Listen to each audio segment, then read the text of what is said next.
They laughed at my dreams and said I'd never even make it out of our broken neighborhood, but last week, in front of the cameras and the world, the Pentagon spokesperson looked me straight in the eye and called me General. My mother cried. My father stood silent. And my heart remembered every insult they ever threw my way. They said I'd never make it.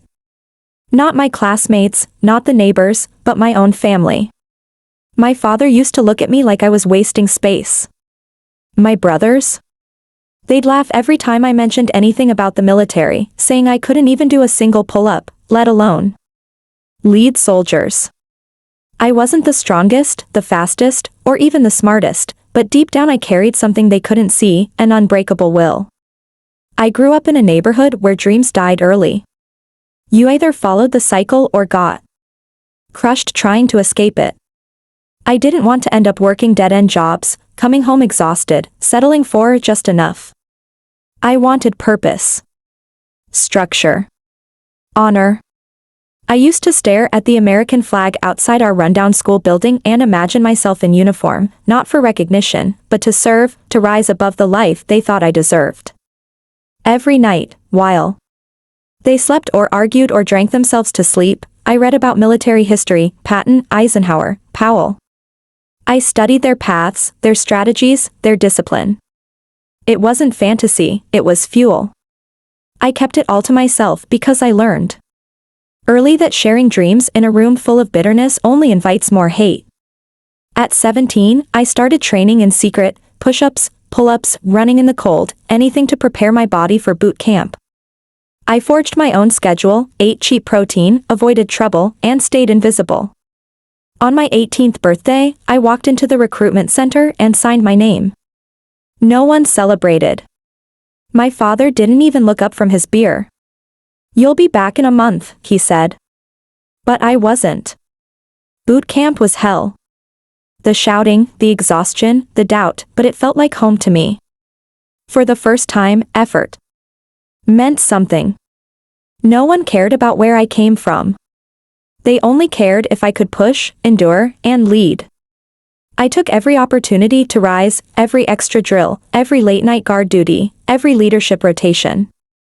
Slowly, I built respect. I earned stripes. I earned trust. And more than anything, I started earning confidence in myself. I wrote letters home, they rarely replied. I didn't expect them to. My focus wasn't on their approval anymore. It was on the mission. I was deployed twice in 5 years. I saw pain, loss, and unimaginable things. But I never flinched.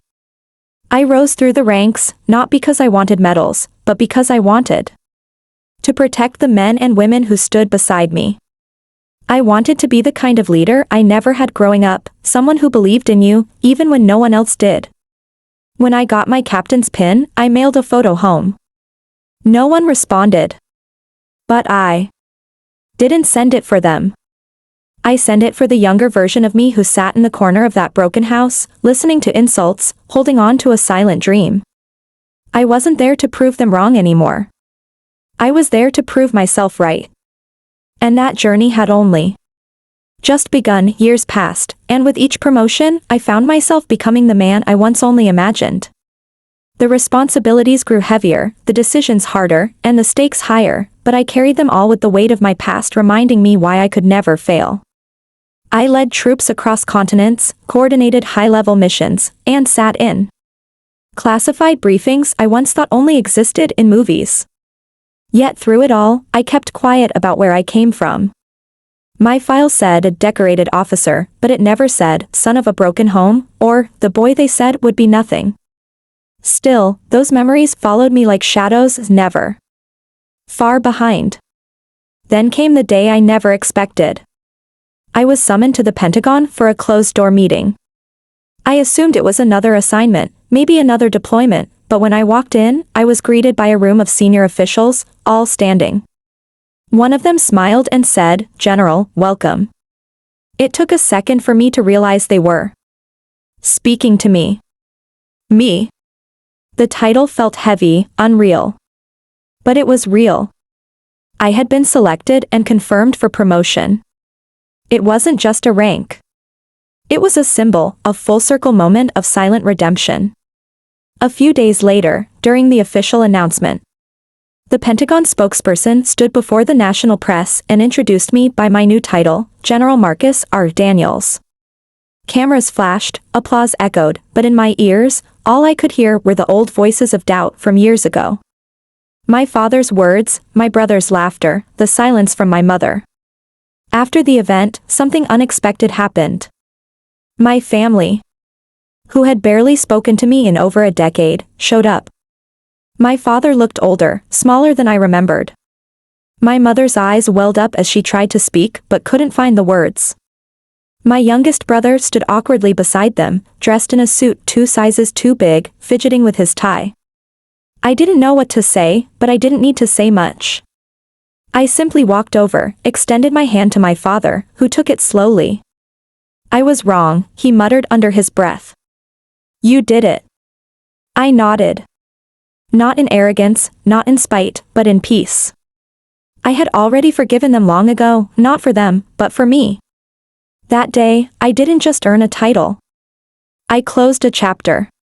That started with ridicule and ended with respect. I wasn't the broken kid anymore. I was a general of the United States military, built not from privilege or approval, but from grit, resilience, and an unwavering belief that I was meant for more. As I stood for photos and shook hands, I looked past the cameras toward the flag waving gently in the breeze. It had seen my whole journey, from the dirt of my past to the stars on my shoulders. And now, finally, I could salute it as the man I promised I'd become. Not for them. For me. For the boy who refused to quit. But if this story moved you, don't forget to like, share, and drop your thoughts in the comments. Subscribe now to The Silent Revenge for more powerful true stories of transformation and triumph.